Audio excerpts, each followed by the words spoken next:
Okay, hopefully I'm live. It's been a while since I've done a tutorial.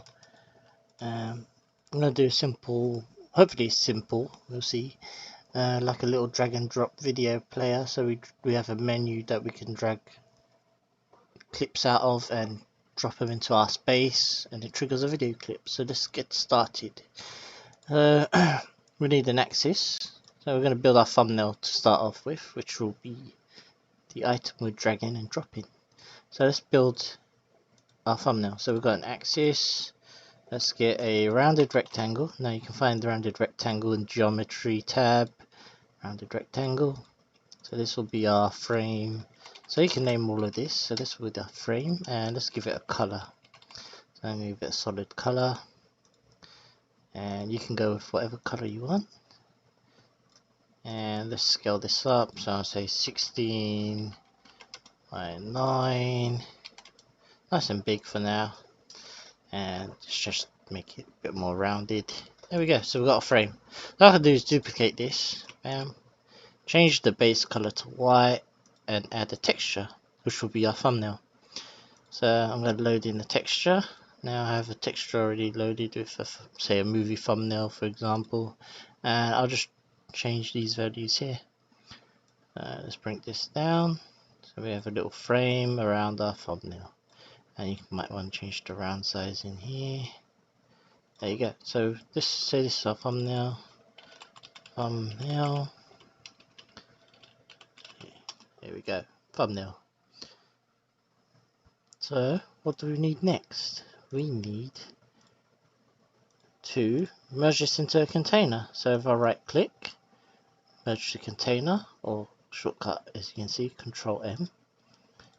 Name this thumbnail 1. So yeah. I'm going to do say a menu of 5. Keep it really simple. I'm going to get an axis. Actually, I'm not going to get axes. I'm going to right click, drag down till I get them, to drag and hold the right mouse button till I get this menu and say more. And I'll say I want 4 more of these, please. There we go. 1, 2, 3, 4, 5. Now I want these to be arranged, so I'm going to use the arrange node. So under the world tab, arrange, and I'm going to say I want center chain. I want the offset, so they have a slight offset, they're not overlapping. I'm going to place an axis in front of the arrange.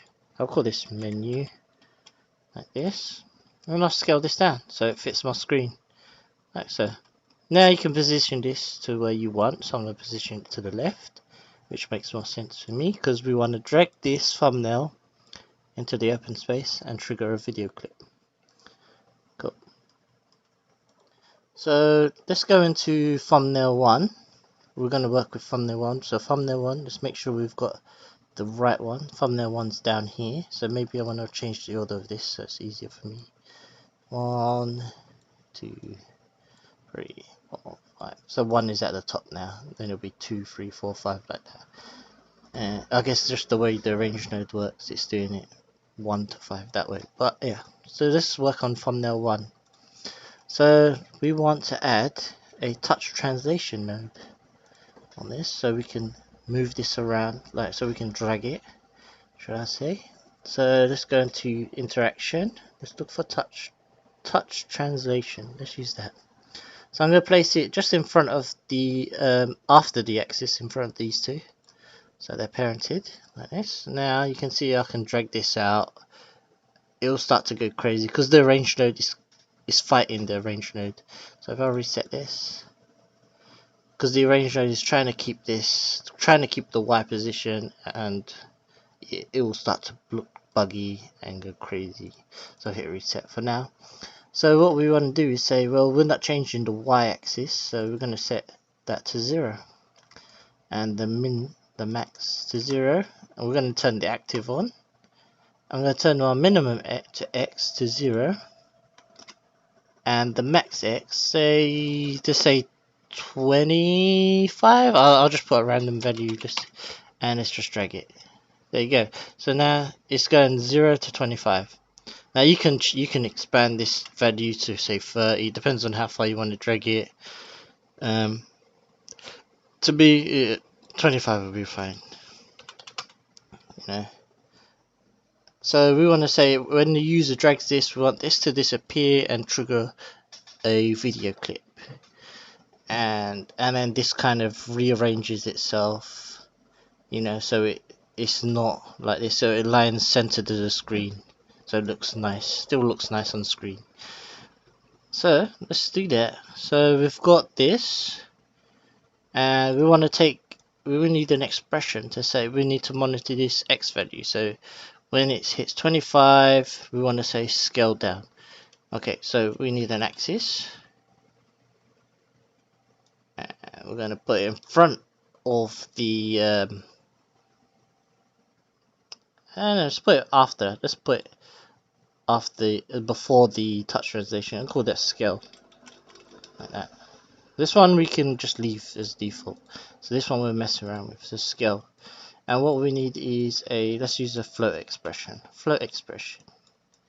And we're going, in the expression here, we're going to say if A is greater than B, and question mark 1 or 0. So it's like, if it is, then, you know, I want a 1 or 0. 1 or 0. So if A is greater than B, you see I'll get the 1 result as I drag that value. If it's the same, it sets the result to 0. So now I'm going to do is take A and say I want to link it to X. So right now you can see we've got 25, so the result is 1. There we go. But say I don't want it to be as the user drags, say the user was thinking about dragging this video and then they change their mind. I want it to go back and say, so I don't want to trigger at 0. So maybe we want to say if the user's finger passes, say, let's say 10. If they go over 10, or if it's, yeah, let's say 10, then trigger it. Then we want to trigger that result. So let's put in B, we'll put in 10. Okay. So hopefully you'll see now the result here. It won't trigger until we've gone to 10 and or over. There you go. So it will never trigger. So it allows the users to do that. So next we want to do is just change some of these behavior settings on our, because we want it to snap. You know, we don't want it to just hover halfway. We want it to be like, you know, you either drag it or you don't. So go edit behaviors. We want to add the tick space. So I'm going to put my tick space as 25. Like that, and you should see it's locks either there or there. It doesn't stay in between, so it just locks, which is what we want. It's perfect. Now you can change the elasticity limits. You know, you can play around with the inertia and all these settings as well, get a different effect, the speed. You know, let's see what happens if I did 20. There you go. So yeah, by just changing those values, and if you hover over each one, it should tell you what each one does, you know, which is cool. But I'm not going to go too much into that, so I'm just keeping these values as say 25, which is my max, and I'll just change the threshold to 20 for now. Okay, so we've got this kind of doing that. Now next we want to do, say, okay, so we've got 1, and now we want this to scale to disappear, basically, to scale to 0. So we want to select the scale and the touch translation, and we want to get ourselves a linear node. Linear. So the linear node, we're going to say use target, and this will be linked to our result. So use target, which will be the result, and you can see our value is 1. So we want to change the value to 0, and then target 1 will be 1. So it will be, so now if I take the scale all factor, hopefully this makes sense, and link it to my linear, you can see now that thumbnail's disappeared and the thumbnails have rearranged to 0. Hopefully this makes sense. I don't know if it makes sense or not, but you'll see in a second. So if I reset now my touch translation, there you go. It reappears and the menu reshuffles. If I drag this out, disappears, and that goes. Now I want to speed this up, so say 0.5, so it's a bit quicker. Let's reset this. There we go. So hopefully that makes sense. Now what we could do as well is we could say, oh, we want it to fade out as well, so you don't see it going back. So you could add an alpha effect. So you can add alpha, say to the group maybe as well, like so. And we want to we can do the same thing. We could use a linear node, and the target goes to the same float. And here it'll be 100, of course, and here will be 0. And then we link that value, the alpha value, to that. So now if I reset this, we should see it fade in. So it fades in and kind of fades out. So it kind of works. So you can see you can do quite a few things, but hopefully you can see, and the menu's rearranging because of the arrange node. So now once we've got that, we need to trigger a few things. So we're going to need to say, we need to trigger to say, okay, we need to fire an event to say we've selected this one. And the cool way we can do that is use the result here as well. And we can use an event, really simple one, keep it really simple, and take the event shot. So the shot will be fired when that says 1. You will get a fired event. And when it goes back to 0, it doesn't fire the shot. So it's cool. And then every time it drags out, it's fired. So we can say, you know, clip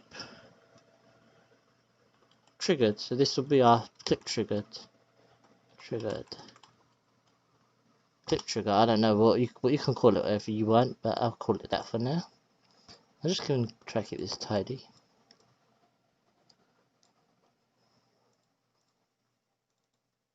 Cool.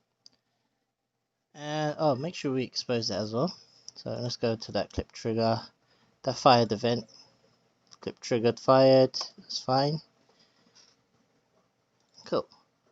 Now I need to make sure interfacing is turned on. So I'll just select all of these, right click, interfacing, and now I can update thumbnail 2, 3, 4, and 5. Now each one of these are updated. As you can see, they all have a touch translation, and you know, they can all disappear. Bam.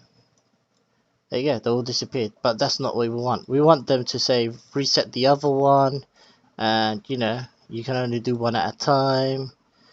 So what I'm going to do is just go to thumbnail 1. A few things I need to expose is the reset, which will be there. And if I hit reset, it will reset here. And you can change the duration as well of that reset as well. So you can say 0.5, so it's a bit quicker.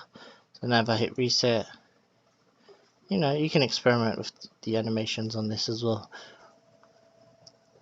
I wanted to expose the reset on that. Cool. And I'll just re-update these. So now we have reset exposed. Cool. So when I drag, say, thumbnail 1, you'll see this is fired. Bam, fires. And I'll reset, it doesn't fire, which is cool. So what I want to do is link the reset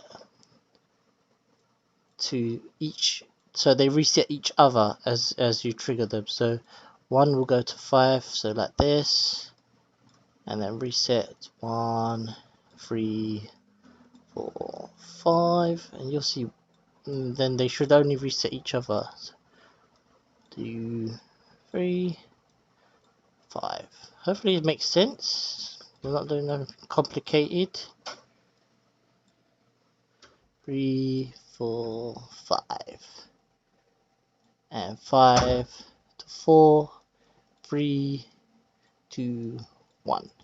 So now as I drag one clip out, you can see they stay. Oh, I got a visitor. Hello. And as I drag that, the other one reappears. So you never have one off the screen at the same time. I'm doing a tutorial. Yeah. So you'll never have all 5 off at one time. So you can see now they'll reset each other, which is cool. And then you wanna say, let's reset all of these. There we go. So now we have all 5. So the next thing we want to do is say we want to have a clip that's triggered by these events. So when clip 1 is fired, we want to trigger a movie clip. So let's make that. Now I'm going to just do a really basic version. So nothing fancy. So I'm going to do that. So let's get axis, a rectangle. Now I'm going to just say the size 16 by 9. And I'll just scale this up. Oop. There we go, something like this. I'm happy with that scale there, you know. And apply a color, solid color, which should have no light, which is cool. Texture, base, and under the loader, if I go into the texture properties, I can choose movie clip. I mean, you can also do this movie clip, and you can just drag it in, and it does the same thing. Color, you know. You probably just have to change the color to low light, no light instead of inherit, but yeah, same thing. I'll just tend to do it the long way around, but yeah, there you go. So now you wanna, I've chosen the right one, haven't I? So we wanna load in a clip. So what we're gonna do first is merge this down into a container, and I'll call this movie clip 1, and we load in a clip so we can see something. So I've got 2 clips just for demo. I'm going to stop this for now. I'll just press C to pause it for now, so it allows me to work with this. So I want a keyframe animation. I'm going to keep it really simple. A next and previous, and I want to trigger, say I want the volume to fade in, play the clip, that's it. And when you close it, the volume fades out and the clip stops and resets the clip. Really simple. So I'm going to keyframe that. So I'm going to take the seek, the play, and the volume, like so. I'm going to name this movie clip, like so. If I go to my timeline animation here, I also maybe want to scale the video in, so, or let's slide it in. Let's slide it in. I think sliding it in will be interesting. So let's animate the X value, and let's scale it and slide it in. Let's do both. Why not? Let's take the X position and the scale. Okay, so let's animate this first, the position and the scale. So let's focus on X and the scale. Set key. I'm going to set key. Make sure I'm working in seconds for this. I'll say 0.8. Okay, so that's my end frame. Now my start frame, I want to scale it down to say, and I want it to come from say around here and say 0. There we go. So it kind of you know, grows out of the side there. Now you can animate this however you want. I'll do it like this for now. And we want to keyframe the volume. So the volume, of course, would be 100 at the end and 0 at the start. Set a key. So that volume would fade in. Now the seek, so what I'm going to do, you see, I'll change it to 60 frames, so then I can be a bit more precise with the keys. So I want it to seek, I want the seek here. So always at the start it stops, never triggers, and then say place, I want it to play maybe here. And this is the direction of the timeline that I want it to trigger. So I want it to trigger only when it's playing in. As it plays, now you can see is playing. There we go. And oh, just click here. Add a seek at the back, but I want this to trigger only when it's playing backwards. There we go.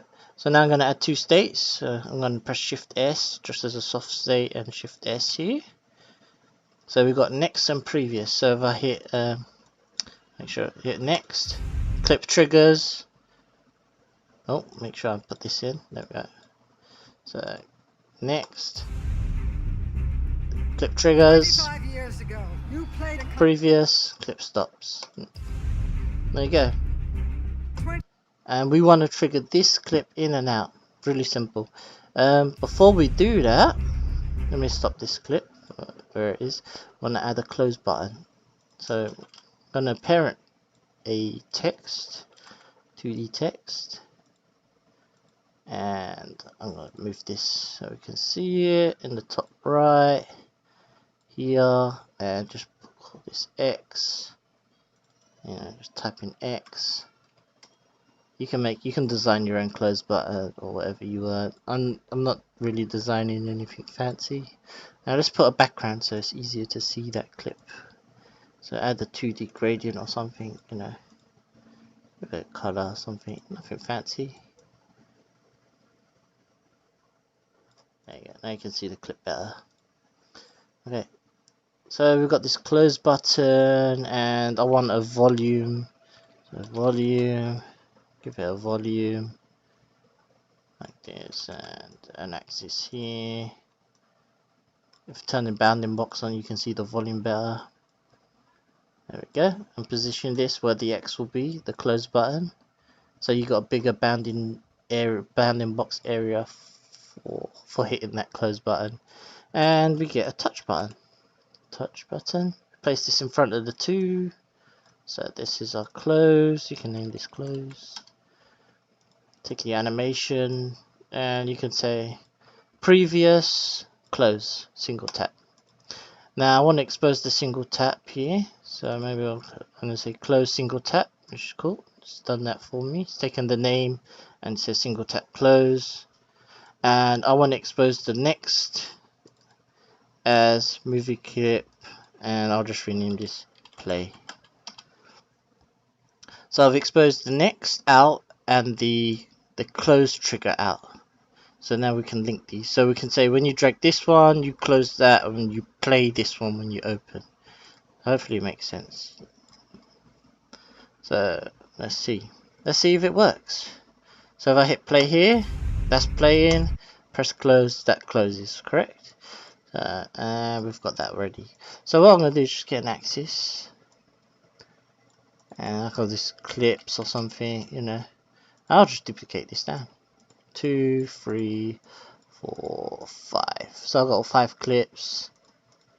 Now what I forgot to do is expose, say, the movie file, the directory, so I don't have to keep on going into that container. So I can change it here and turn interfacing on and just update those. There we go. So now I can go and say 2, and it'll be that clip. That 3 will be that. 4 will be this clip again. 5, I only got 2 clips downloaded, but there we go. So now they're all closed, and I want these thumbnails. So I've got my thumbnails, and I want to link them to my movie clips. Or 5. So I'm going to line these up. Okay. So I'll say, okay, when thumbnail 1 is fired, I want it to trigger this play, so I'll just drag the play to that. And 2 to 2, 3 to 3, 4 to 4, and 5 to 5. Now this is where our tree will start to get messy, because it will start to cross over, and you'll see what in a second. But we want the reset to be on the close, if this makes sense. So yeah, so when I press close, I want that to close. So reset to close, reset to close, So it's closing on itself and the thumbnail will reset. So hopefully now we will never have, there we go. Make sure I reset thumbnail, there we go. 1, 2, 3, 4, hopefully I don't get copyrighted on these musics, and 5, there you go. So now we've got all 5 clips and they're triggering. I can turn the band box off for now. There you go. And the trailer plays. Now, that seems to be doing everything we need. But what happens if I have this clip and I drag another one? Now they overlap and we don't want the overlap. So what we want to do is say, well, we want you to close when this one's open. We want it to, so we need to go into the movie clips. Make sure we expose the previous, let's say close clip, and just update these. So now we can never trigger more than one, so we want them to close. So we want to say, if I say select 2, 3, 4, 5, I want to close clip 1. So they close each other. So you'll see, so movie clip, I should have called that close. Let me rename this. Easier.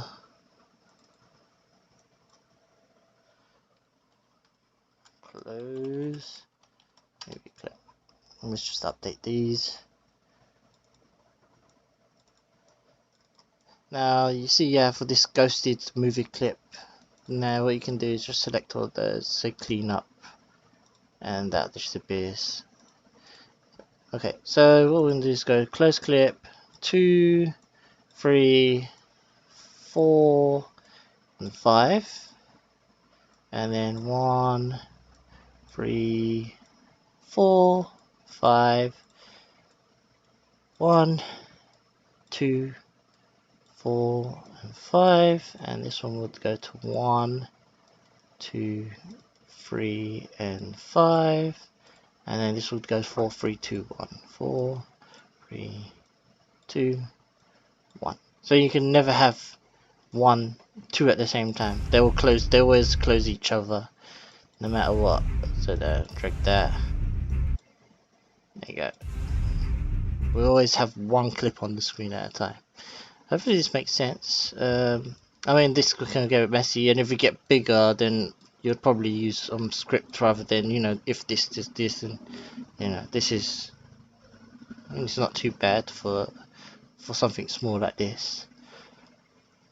But you can see it can get, the logic can get complicated, but it's very simple. There's nothing, we haven't overcomplicated anything.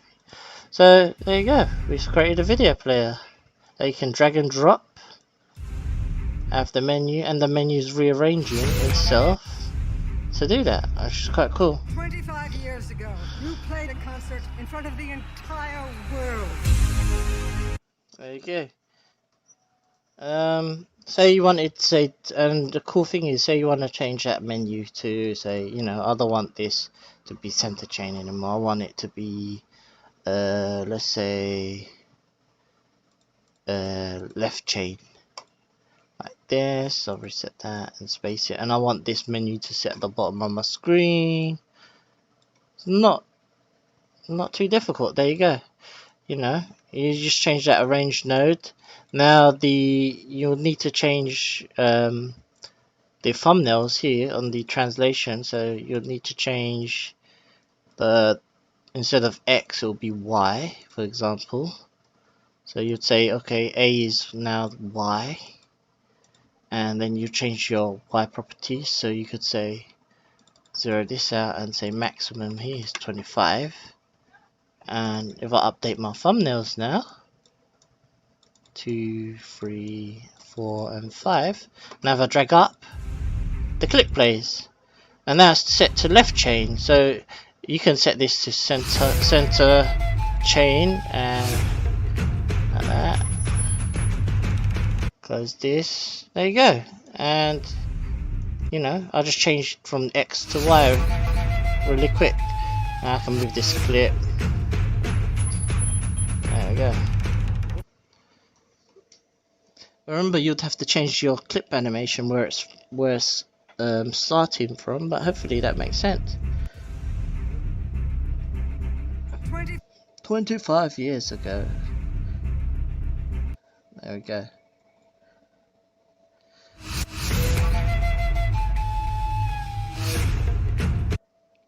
But yeah, really quick, easy, hopefully simple tutorial. It wasn't too complicated, but yeah.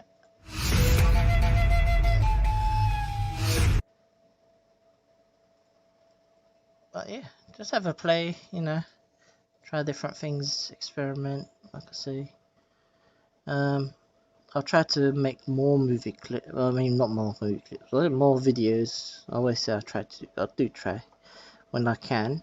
And if you can help me out, hit the subscribe button. Helps me. 80% of my viewers are not subscribed, which is a lot. So that would help me boost my channel growth. But thank you again for watching. Hopefully this helped, and it wasn't too messy, and hopefully it made sense. There you go. We didn't do anything too complicated, but yeah. Enjoy the rest of your day, evening, or night, and thank you again.